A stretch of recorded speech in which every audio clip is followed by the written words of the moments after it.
Hello, everybody. Shavua Tov. Good week to you all. Okay, we got to do a little bit of review today because we are in the we're kind of placed us in the middle of a series, but then we had a break last week for the national holiday. So, and I'm sure some of you weren't here 2 weeks ago, but we probably all need a review. And also, I just did a very kind of long-winded introduction last time to get us into this topic, which I think is so important. So, so we didn't get very far either. Okay, so let's say a blessing to bring some holiness into our learning this morning.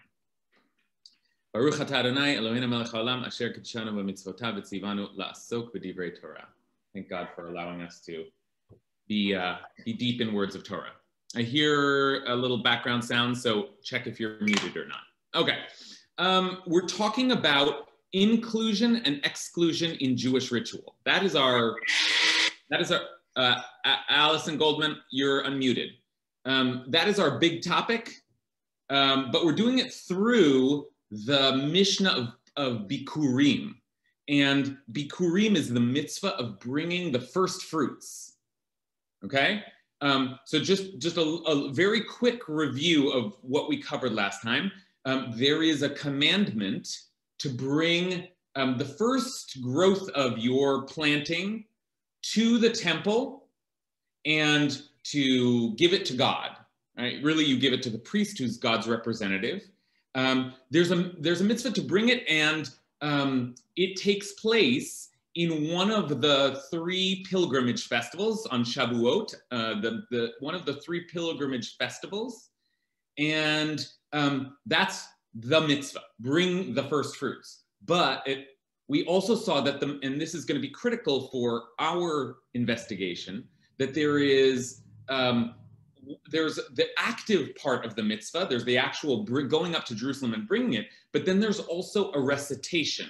And this really is where we get into the realm of ritual. There's a liturgy almost involved. And we know of this liturgy because it is mentioned in the Passover Haggadah. So it may be familiar to some of us, but it comes from, there are 2 mentions of the mitzvah of Bikurim in the Torah. And one of them was just 2 weeks ago, and that actually speaks of the actual bringing. And then in the book of Deuteronomy, Parshat HaBikurim, that is the reading of the Bikurim. It's a very famous portion, Parshat HaBikurim. When you kitavo, when you come into the land and you bring your first fruits, you recite this great declaration, and we'll probably read it again because it is really beautiful. It's a big moment. And part of what we're going to be trying to figure out is, well, who gets to participate in that moment, right? That's our question. And as I said last week, this is the last tractate in the agricultural section of the Mishnah, and I sort of felt like, okay, we're about done talking about planting and sowing and reaping and offering, but I realized as I was looking through this tractate that it seems to be concerned primarily with questions of inclusion and exclusion, and therefore serves as I think an important forum for us to discuss those sorts of issues as they might apply to all manner of rituals, right? And in our day, in the last century, probably the major touch point for that conversation has been the inclusion or exclusion of women in liturgy and rituals. Okay, so these are important issues. These are issues that end up defining denominations. These are issues that end up shaping the way a community not just practices but identifies, and part of what each of those communities needs to do is to make a case for why a ritual applies either only to some people or maybe to all people. And I guess, you know, it's worth saying that there's something about Judaism that is inherently exclusionary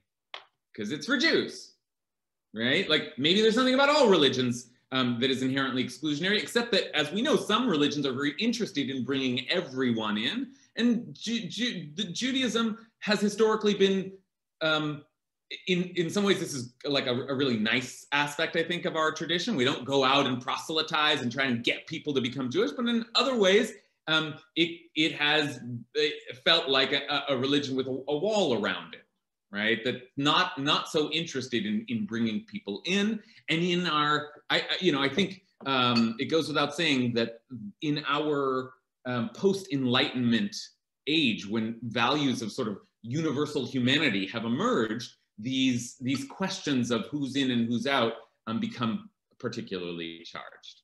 Okay, so here's a source sheet, and it's actually the same source sheet. I've just added more material to it. Here's the source sheet that we looked at last time, and I'm going to take us very quickly through the first sources that we looked at, and we didn't even get through the first section of our discussion. I'm hoping that we can do this in today's class and one more, but we may even need more than that because we did have such a rich conversation last time that I just don't want to rush through this. It feels very important to me. Okay, so here we go. I reminded us that the very mitzvah of bikurim comes from the root bachar, which is a root that is incredibly loaded in Jewish, forget about Jewish, in the text of the Torah, because the book of Genesis has all kinds of struggle around who gets to be the bachar. Now, the root bachar means chosen or selected or first or elect, right? So the very root is one that takes takes the first thing, right? So that is why the first fruits are called bikurim, because they're the first thing taken. But as we saw last time, there's also just a whole history of people being seeking the honor of being selected, and the first of those people was Abel, Cain's brother, who was chosen by God, who offered his the first of his flock to God and was selected, and that led to jealousy and death. Okay, so the whole topic starts off in contention, and then we saw that this theme continues in some very prominent ways throughout the book of Genesis. Famously, Jacob buys the Bechorah, same root there, from his brother Esau, and then becomes the inheritor of the whole covenant, right? So that's what's at stake here, is who is chosen by God, who is the inheritor of the covenant. I mean, these are big. If you're not the Bechor, there's really a sense that you're left behind, right? So when we get to the first fruits and we find that it's designated with the same word, well, then we know we're in some very loaded material, because we're just talking about an agricultural offering, but we're also thinking about what it means to be first, what it means to be chosen. And then when the Mishnah opens with this statement that there are some who bring bikurim and recite the declaration, others who only bring but do not recite, and there are some who neither bring nor recite. Okay, so three categories of people who get to do both things, category of people who get to do one of the things, and category of people who don't get to do either of the ritual actions. Okay, and I guess I just want to say one more thing, just by way of background, which is that we saw two sources in the Torah that spoke of this mitzvah, and they each had in them they had inclusion and exclusion principles embedded in them. So, for example, in the mention of Bikurim in the book of Exodus, we read that 3 times a year all your males shall appear before the Master, the Eternal. Okay, so there go all of the women in Israel, right? That's for the act of bringing it up. And it seems like, okay, talk about exclusion, all women are out, and that in some ways brings us right into our conversation about egalitarianism today, okay?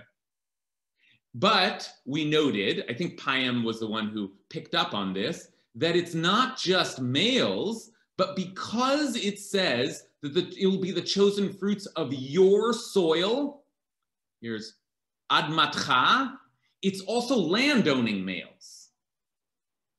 Okay, and that's actually what we spent most of our time thinking about last time, is what does it mean to say that only men who own land, right? It reminds us of some of the early and ugly phrases in our own American Constitution. Only men who owned land would perform this commandment, right? Okay, so, okay, there we have it, exclusion, right, writ large.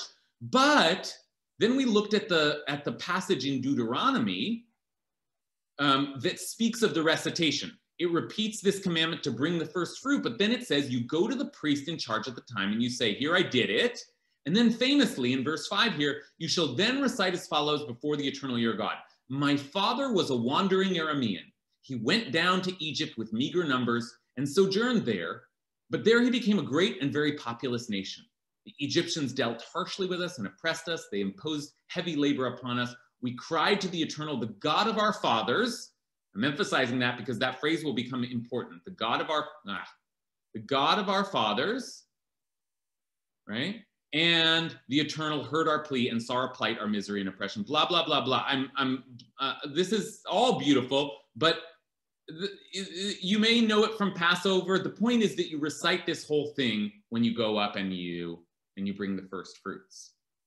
Okay, but so now we've got the 2 parts of the mitzvah, and we've got an exclusion that we remember from Exodus where it says only males, and if we read closer, we saw only landowning males. But at the end of this mitzvah, it then says, and you shall enjoy, together with the Levite, who does not own land, and the stranger in your midst, the ger, hager asher bekirbecha, all the bounty your God has bestowed upon you and your household. So now all of a sudden, now I don't know, we don't yet know what to make of this phrase, but suddenly it seems like a lot of people are included in the mitzvah. Non-landowners, maybe non-males, and maybe even non-Jews, because, and this is the last thing I will say by way of introduction, because ger, the word ger in the Torah pretty clearly means a non-Israelite living amongst the Israelites, okay? But, and this is important to just keep this in mind, somewhere in the rabbinic period, or at least somewhere between the biblical text and the rabbinic text, ger comes to mean someone who has converted, joined the people of Israel, and now that is most commonly the way we use the phrase. A ger is a convert, someone who has converted to Judaism, right? That's not what I don't think that's what the Torah meant. The Torah doesn't really speak of conversion, but now that's the way we use the phrase, and I think we're going to now head into the Mishnah and see that word being used, ger, and I think you will see in context, it seems to mean someone who has become an Israelite, okay?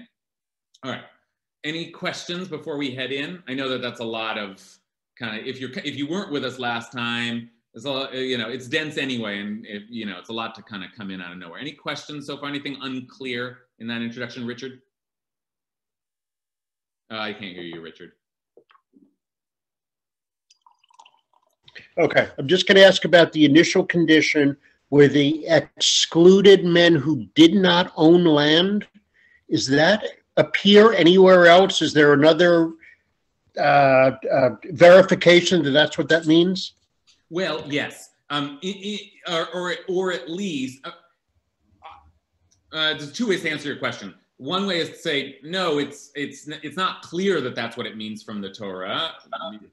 All that's clear from the Torah is that it's all the males. But the other way to answer your question is, well, that's precisely what the Mishnah, the rabbinic text, does to the text of the Torah, and that's what we looked at last time. And I'll just remind you that the text that we started with last time was the second Mishnah. For what reason may someone not bring them? Because it says the chosen fruits of your land. So only when all of the growth is on your land. And then we go through these categories: sharecroppers, leasers, a sikara, like someone who had seized the land, or a robber does not bring them for the same reason, because it says the chosen fruits of your land. Okay. So it is the rabbinic understanding of the biblical text that brings us to that place. And a lot of what we're doing in this first pass through this what we did last time and what we'll do a little bit more today is thinking about and your question is so helpful, Richard, for this reason. A lot of what we're doing is thinking about the reading of the biblical text, the very precise and technical, almost grammatically precise reading of the biblical text. And I want us to be asking, is that reading, is it, I don't know how to say this. Is it a sincere reading of the biblical text? Or is it a move? That is, did the rabbis look at the text and say, oh, what are we going to do? It says your land. It has to be your land.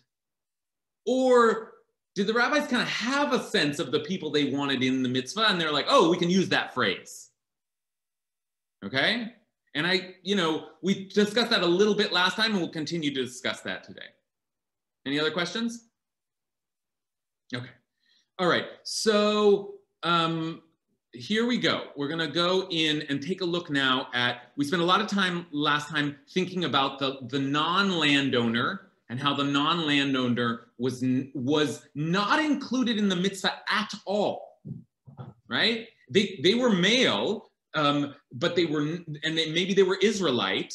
All of these people, I think, are presumed to be male and Israelite, but they don't bring the Bikurim, nor do they recite the Bikurim. Remember, that was the thing that those are the categories that we're dealing with here. Some who bring and recite, some who only bring but do not recite. That's what we're going to look at today. And then some who neither bring nor recite, and that was all the non-landowning males. Okay. Now, we're going to think about the next category. These people bring Bikurim, so they do the mitzvah. Like the thing that we read about in Exodus before we got to that big recitation, the thing that seemed to be only for males. Suddenly, we're going to learn that there are lots of people who do this, according to the rabbis, that we wouldn't have expected. And one of them is the ger, the stranger or the convert. This is like, I think, the biblical translation. This is the rabbinic translation. Let me read this through, and then we're going to talk together a little bit about the ger.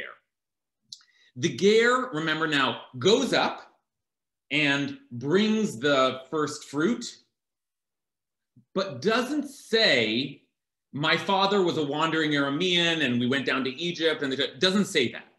Why, say the rabbis? She'enu yachol lomar asher nishba Hashem lavotenu latet lanu. Because he can't say which the Eternal has sworn to our fathers to give us. Okay, do we understand that? The ger can't say our fathers because it wasn't the ger's forefathers. And I often translate avotenu as ancestors, but the gender here will become more and more important. So we're just going to leave it as fathers. The ger can't say our fathers because the ger, that wasn't his father's. Now, interestingly, the text continues and says, but if his mother was an Israelite. Now, the assumption that the rabbis are making here, I think, is that inclusion in the children of Israel is matrilineal. So this is a person, this is the different person, not a convert, but a person who is an Israelite, but had a non-Jewish father. Then he does bring bikurim and recites. Okay? Now there's something fuzzy about that logic. Okay? If someone is a convert to Judaism, they can perform the mitzvah. They're in, but they can't say the words because it's just not true for them. They didn't have those ancestors. They can't say my ancestors. But if someone's father is not Jewish, they can. But that doesn't make sense. That doesn't make sense because that person also can't say my fathers. Okay, but maybe it does make sense. Maybe it is ancestors, and through that person's mother, they can say my fathers, right? Okay, so let's just slow down here. How do I want to start this? The status of the convert is in our community and in ancient Jewish community is incredibly fraught and problematic. That is, on the one hand, there's nothing greater than a convert. There's nothing higher and holier than someone who wasn't just born into this, but saw the light and came to our people and chose this. And there are many, many sources which celebrate the glory of the convert. But on the other hand, there is, I think, and continues to be, a sense that there's something embarrassing about being a convert, right? So much so that nowadays we've come to use the phrase Jew by choice, Jews by choice, instead of convert. Why? Because convert, which from my perspective is a totally neutral word, has like, it's charged with this almost like, oh, convert. And that's not good. I want to just say my mother converted to Judaism. I want to just say that because I want to just make clear, I'm not just speaking about this about those people in the abstract, right? And I think in our kind of modern world and in our diasporic community, like there are many of us are from, mixed and converted and, they're like, this is us. This is our people that we're thinking of here. And certainly is true for me. But there is this sense that, oh, it's not so good to be a convert. Or one of the ways that gets that gets played out in Jewish law is that there is a tradition not to mention that someone has converted, because that's not fair to them. That's demeaning to them. That lowers them. Now, I guess I want to just start by probing that almost like sociological but ritualized sociology, that sociological phenomenon. What's going on there? How in the world did a convert become something that was like hush hush? Because let me just say, Abraham and Sarah were converts to Judaism.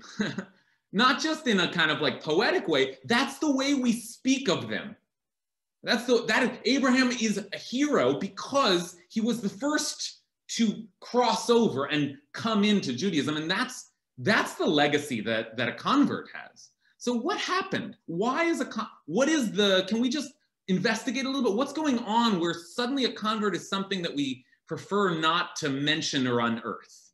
Okay, let's start there. Yael? I'm glad you brought this up. I'm not an adopted child, but it reminds me of how it would be to say, this is my adopted daughter, as opposed to this is my daughter. And I'm thinking of some experiences that I've heard in synagogues where people have said very unsensitively, oh, that person's not really Jewish, they're a convert. Mm-hmm. So it's sort of like, yes, they're family. They're family on an organic level, on a cellular level, on a historical level. They become something mystical happens. So they were at Sinai. They really were there. Okay, all right, that's okay. So that's great, and you give us the example of someone whose child is adopted. There's a kind of a refraining from saying my adopted child, because it sounds like you're saying not like my child, my adopted child. When that's like when you adopt a child, that's your child, and when someone converts to Judaism, that's a Jew.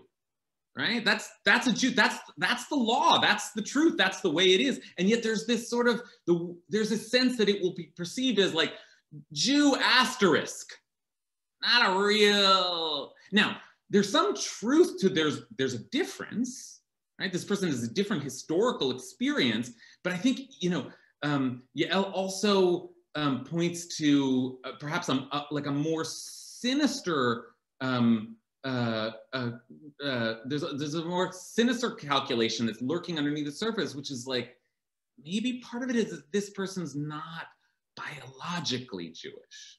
Their blood's not Jewish, right? We're into this sort of like not racial, but like genetic, right? The way we speak about race now, like and part of that is because you can be born Jewish. That's sort of a strange feature of our religion, but that's a religious truth. The fact that someone who is born Jewish can carry the status of Judaism, that's one of the laws of Judaism, and someone who converts into Judaism carries the status of Judaism, that's also one of the laws of Judaism. So those people are both Jewish, and yet there's like, maybe there's some kind of like not codified or official, but some sort of like human tendency to say, well, but like you're born, that's more real.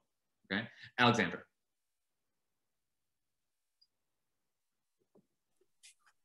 I don't know how to answer your question, like how did that sort of othering happen, but I see it happening with the text we've just looked at, because I do not necessarily agree with the rabbi's interpretation that it's an exclusionary law. I think that it doesn't say only the males go. It says these are the ones obligated. And I think embedded in that, anyone can go if they choose to. And along those lines, your land to me could refer to the land of Israel, which belongs to everyone.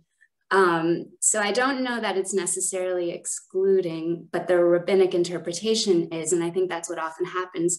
Some of my closest friends, two of my best friends converted to Judaism. And I think it's like their stories inspire me to be a more passionate Jew. And hearing their stories of why they chose Judaism and why they're so spiritually connected are really, really inspiring. So I understand that like it's sort of considered polite to not mention it, but I also think it's a real loss because their stories of why they chose Judaism and is so enriching and enlivening to me to hear, and I think for others too.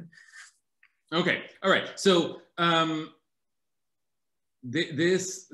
Alexander suggests that maybe the text was not as exclusionary as it seemed, though it highlights men and landowners, that it's more open than that. And we'll see that. We'll actually see, that's part of what we're seeing the rabbis do, is begin to pick up, just as they use parts of the text to emphasize the exclusion of landowner, now they're using other parts of the text to bring people into the mitzvah. And I want to just say, it would have been easy for the rabbis to exclude the convert from the mitzvah. And I'm not here to defend or to attack the rabbis. It's just clear that both things are going on. On the one hand, there's a move to bring people into this commandment that might not have been included, and we'll soon see other categories as well. But on the other hand, there's a kind of there's a designation, there's a qualification. All right, I want to move back into the text, but let's just take a couple more comments on this important question, because as Alexandra just said, there's something, and I'm repeating myself here, but there's something strange about the fact that it seems like a convert to Judaism should be like the most exalted figure in the community, and in many places in our tradition they are spoken of that way, and yet we have this other this other phenomenon where they are not treated like a full member of the community. Okay, Payam, what do you think of that? The rabbis fear the convert. I mean, remember, they're writing this in exile. And so the whole point of the Mishnah is purity of Judaism, to keep it the way it was while the temple was there. And, you know, their fear is almost the Christian model, where Saul becomes Paul on the road to Damascus, and Constantine becomes a Christian and fundamentally changes the entire religion. So they have a fear of, if they bring in converts who have other ideas, this pure, perfect sense of Judaism that existed when the temple was there is going to be gone. Good, very well said, Payam. Okay, good. I think that's a part of it. Somewhere in there, like we spoke about perhaps some kind of biological bloodline concern, right? That some people may be working with consciously or unconsciously. Payam mentions another kind of underlying concern that may be informing some of this prejudice, which is that there's a worry that converts are going to dilute Judaism, because after all, they're coming from another culture, right? They're going to, and I just want to add to what Payam said, that and I think Payam was pointing to this as well, but I want to just articulate that fear, of course, is more alive when the Jewish community is in a more vulnerable place. A strong community is not as worried about being diluted by outside cultural influences. A weaker one is. Okay, so maybe that's part of the speculation as well. Let's take one more. Matt Silverstein. I know, and I've known this before, but I have sort of an absorbed ugliness of distrusting converts. That's not how I feel, but that I've learned, and part of it is convert in order to marry. That I think that it's not serious and it's not real. And I know a particular convert who makes it clear that that's not what they did, because I think, but to go back to the text, that fascinates me, because the text is not concerned ever with the stepping outside for marriage. Moses marries outside Judaism, and we just don't care. We don't care about, so I don't know if they weren't concerned about that, or it has to do with the flip from patriarchal to matriarchal descent or something. I don't know, but sort of I knew that, well, some converts didn't really care, and that's just horrible. You know, someone tells you what they are, and they are what they are. Yeah, great. That's great. Okay, so this initial discussion has been incredibly productive, and Matt is adding another, I think, key factor in the uncomfortable conversation around conversion. One, some weird bloodline concern, and I say weird because that's simply not Jewish. That's not Jewish law. That's maybe a human phenomenon, but that's not Jewish law. Then some sense that there is going to be outside cultural influence, and then Matt mentions a third, I think, important factor here, which is a suspicion that maybe the convert is not sincere, that they're doing it for reasons that have nothing to do with Judaism. They're not real Jews because they just converted to get married. And then Matt very importantly reminds us, as if that were a bad reason to become Jewish, as if that were a strange reason to become Jewish. You see, all throughout Genesis, people marrying outside of the faith and bringing people in, right? Okay. Right, what could be a greater commitment than marrying into the, but okay. So there's a suspicion there, maybe you're not doing it for the right reasons, not clear what the right reasons are, but marriage somehow wouldn't be enough. Okay, I'll continue to take reflections here, but let's get now into the text. Let's look at the fullness of the law here, and I want to begin to analyze what the rabbis are doing with all of that, with all of those tensions that we've articulated. So I'm just going to read again. The rabbis say that the ger brings bikurim, but does not recite the declaration because he can't say, which the Eternal had sworn to our fathers to give us. But if it's someone whose mother was an Israelite, then he does both, okay? And we could think a little bit about why that would be, but in some way they're playing with the language here, which the Eternal has sworn to our fathers to give us. And that's why someone who has presumably no Jewish parents can't say that. But if someone has one Jewish parent, I guess they can say that. And by the way, one wonders if someone, assuming that the rabbis worked with a model of matrilineal descent, what would be the case of someone whose father was Jewish but converted to Judaism because their mother wasn't Jewish, who could say that their father had inherited the land? What would that person do, right? They don't mention that here. Okay, but just to make this this case even bigger, because after all, I want us to be thinking not just about Bikurim, but all of Jewish ritual. Listen to this. The Mishnah adds, when this person, the person who is a convert, prays privately, he says, the God of the fathers of Israel, Avot Yisrael. And when he's in the synagogue, he should say, the God of your fathers, right? In Hebrew, it's Elohei Avotechem, because I guess now there are other people around. So, you know, your father, your ancestor, the God of your ancestors. But if his mother was an Israelite, then he, same principle, then he can say the God of, then he doesn't have to get into this, you know, rewording. Okay? So you see in both of these cases, one of them is sort of a parsing of the language of Deuteronomy, and another one is a parsing of the language of the prayers. But the idea is, if you can't say our fathers, then if you can't say that and have it technically be true, then you have to either omit it or reformulate it. Okay. So what do you think of this policy? I mean, what do you think of this move that the rabbis made where they said, yes, converts are in and they perform the mitzvah and they recite the prayers and they are members of our community that follow the commandments. But when it comes to saying the words, you gotta say what's true. And when I say, what do you think of this?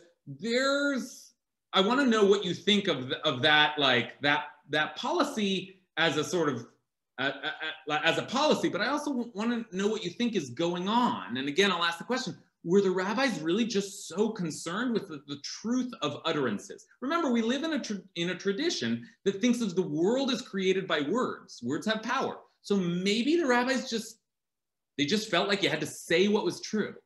Okay, what do you think of this move?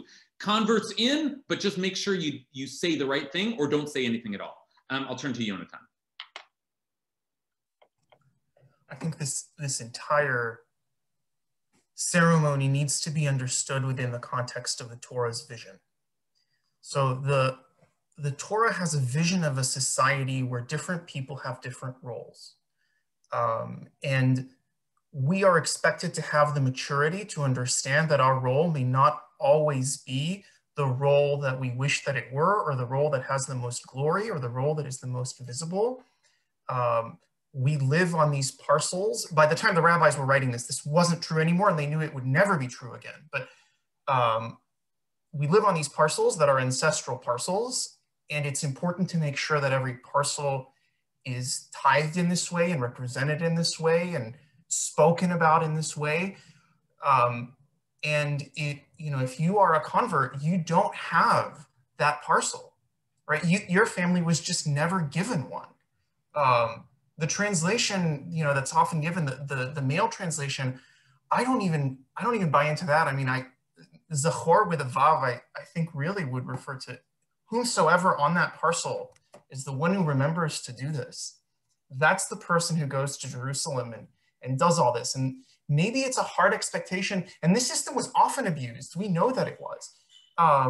But similarly to the role of like the high priest on Yom Kippur, like, I don't think we're all thinking that this is just like a personal experience for the high priest to go into the temple and do certain things, right? Like, we understand that everyone in that society is playing into that particular interaction.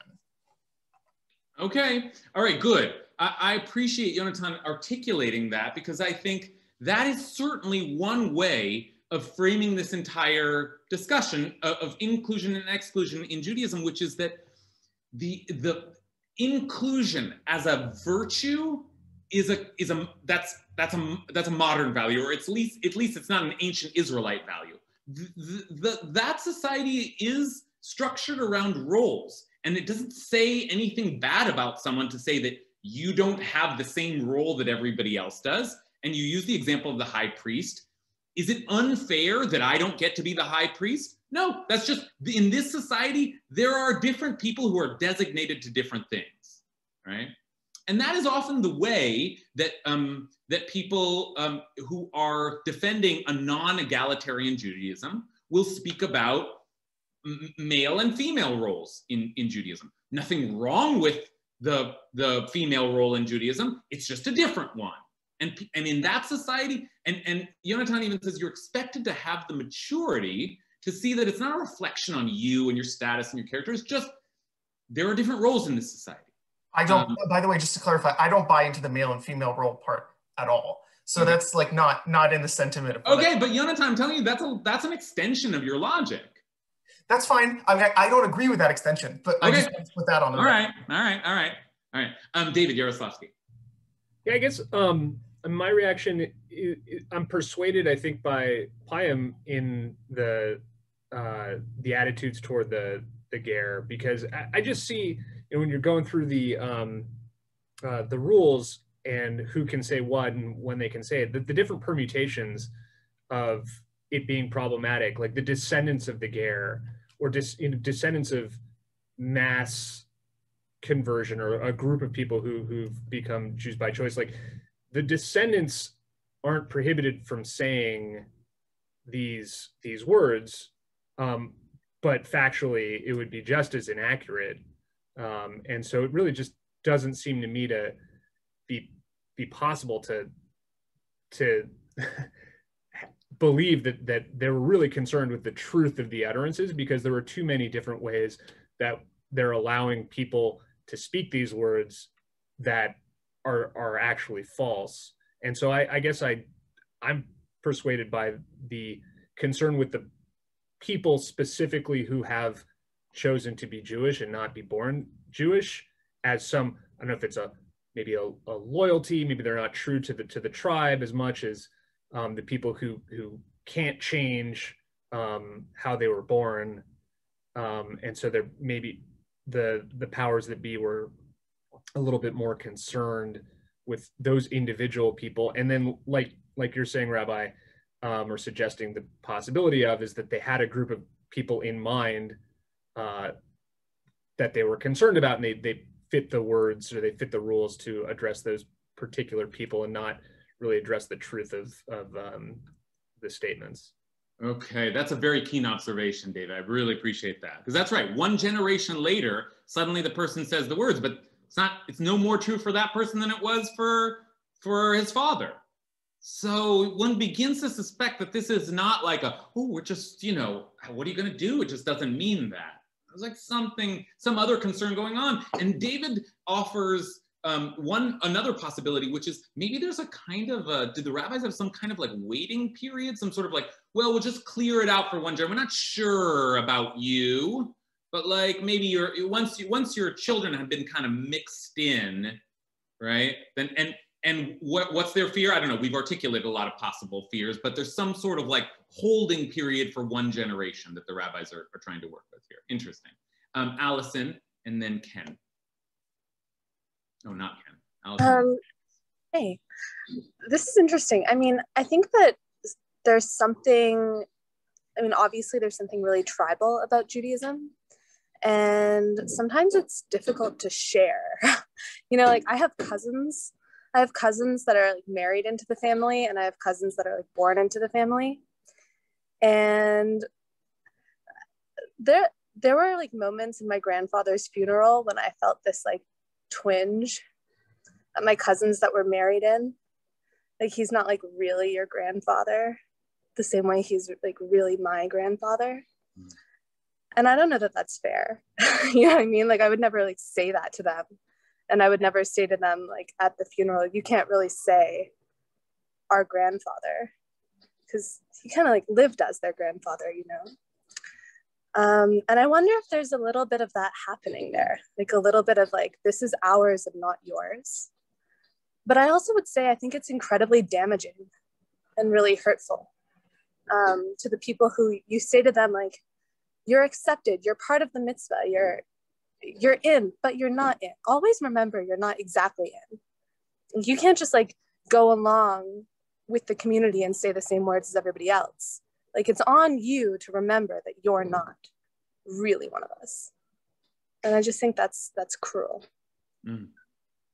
Right. Almost worse than not including them at all. Right? Yeah, like, almost some sense worse. of like, yeah, come in. Just make sure you like wear this hat or like check this box or have a little, you know, a little badge that says, yeah, not exactly. Right? Yeah, Something's like almost glaring about like bringing them in and then saying, but don't say the thing. So they sit there and they're just like, you know, Gare, what are you going to do? Right.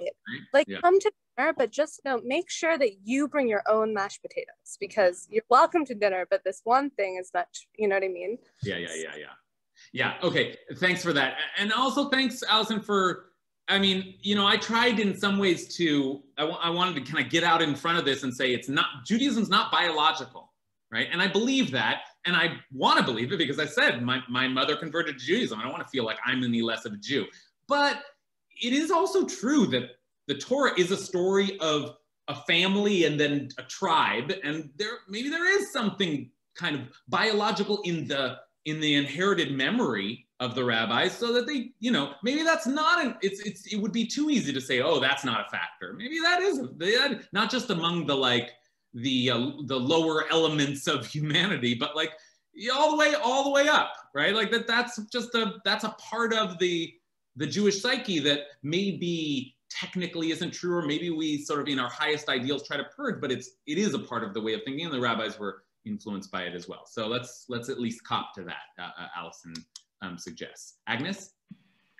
Yeah, I guess I feel like from the beginning, there's latitude, even though within the concept of Bachur, for there to be an automatic Bachur and for there to be a sort of Bachur by choice or by will or by hustle or by whatever. Like Jacob getting the birthright is not Bachur by sort of automatic descent. And I wonder if we extend that sense that there's room for both of those kinds of Bachur through the firstlings of the, you know, like, is there like firstlings of the harvest that are like automatically the first ones that came out on the tree, but there are also the ones that you choose as being the superior ones, that there's latitude in there for like automatic Bachur and Bachur by choice. And Jonathan brought up the Zechor and the link to the word for memory. Like if you think about even the males coming, there's sort of like male by choice, male automatically, like identified as a gender male, but male like as the rememberer of a certain thing. So there's like this latitude in both of those things. And so for me, you know, you said that you don't remind someone else that they are a convert, but in the context of saying this prayer, it's something that you do yourself. And in the context of a large prayer service, not everyone will hear you. I see it in a certain way as saying like your history, your specific history as someone who came to this by a different route than just inheriting it from your father is a legitimate route. And you need to sort of like, it's okay to value that and honor that as a legitimate kind of Bachur, just as Jacob is the legitimate Bachur, you know, in the biblical story. So it feels to me like holding space for legitimacy of different routes to the same place. Okay, that's brilliant.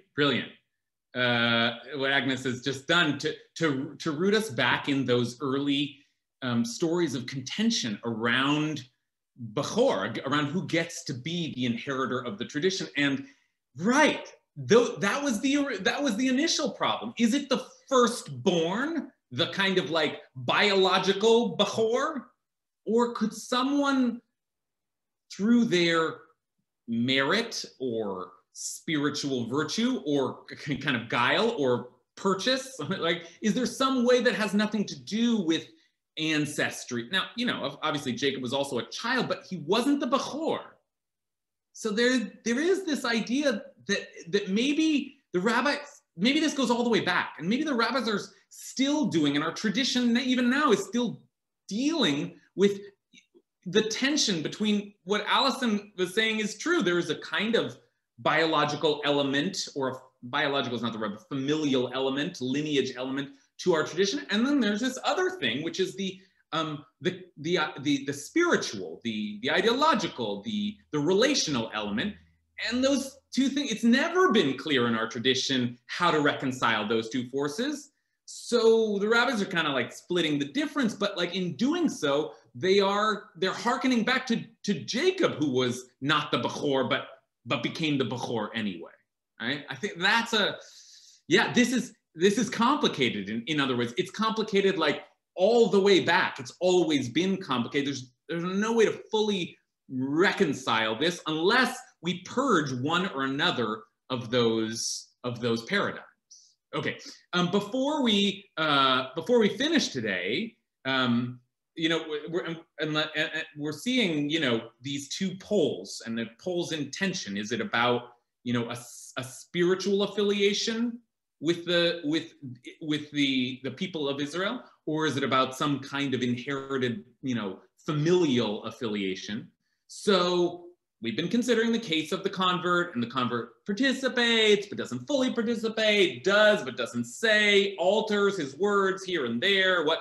Okay, but take a look at what Maimonides comes in and does. And remember that Maimonides is a philosopher, a person of the mind, a person who believes that like Judaism is a set of ideas, of values, of principles, right? A person who lives in the world of concepts. And Maimonides comes in and does something like just sort of on his own here. And take a look at this. We're going to look at through the Bartanura, which is the primary commentary on the Mishnah. Since the Ger cannot say which the Eternal has sworn to our fathers to give us. So he's going to explain it first. This is Ovadia mi Bartanura, who is a late medieval commentator, but he's going to cite Maimonides. Since his ancestors were not from Israel, and Gerim did not take a portion in the land. This is what Yonatan was saying. When the land was first distributed, it was distributed to the children of Israel. So someone who wasn't a part of that original distribution, it wouldn't apply. But Maimonides wrote that the halacha, the applied law, is not like this Mishnah. Rather, the convert brings the first fruits and recites, and is able to say to our fathers to assign us, because the land was given to Abraham, and he was the father of converts, as he was for Israel, as it states, for I make you the father of a multitude of nations. And, oh, I'm missing a word. And they expand upon it in the Talmud. In the past, you were the father of Aram, and now you are the father of the entire world. This is a very kind of midrashic and lengthy way of saying that Abraham was a convert. And this person is able to identify and see themselves as a child of Abraham. And in fact, that when people convert, they take on that status, Ben Avram or Bat Avram, right? So Maimonides says that the convert both brings and recites. And similarly, when the convert prays, whether on his own or in the synagogue, he says the God of our fathers, even if his mother was not an Israelite. Now, that's crazy, because that's not what the Mishnah says. Right? So what is the Rambam doing? How does the Rambam get away with this? I mean, we sort of see how the Rambam gets away with it. He tells it, well, it's because they were da-da-da-da-da. But what just happened here? What did Maimonides do? And how does he justify? How can we justify when we have the Mishnah here, the Rambam sort of like just bringing the convert fully in?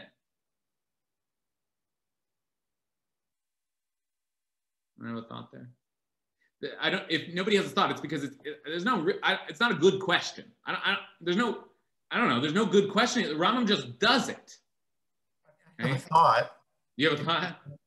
No, it's in a way you have to do this, right? If you as a Jew believe that there's going to be a temple again, and that we're going to bring Bikurim again, you actually can't go by the ancestral plots anyways, right? Because if you go by the ancestral plots and 10 of the tribes are gone, and we don't even know. I don't know where my ancestral plot is. Like, none of us do, right? You have to do this mental gymnastics or else the temple can't function. Yeah. Anyways. Good. Maybe that's it. It's like, now it's like a 1,000 years later. I mean, Maimonides is just like, we're tracking who, I mean, this was David Yaroslavsky's point. Like, how do you know whose ancestors go all the way back? Like, this is nonsense.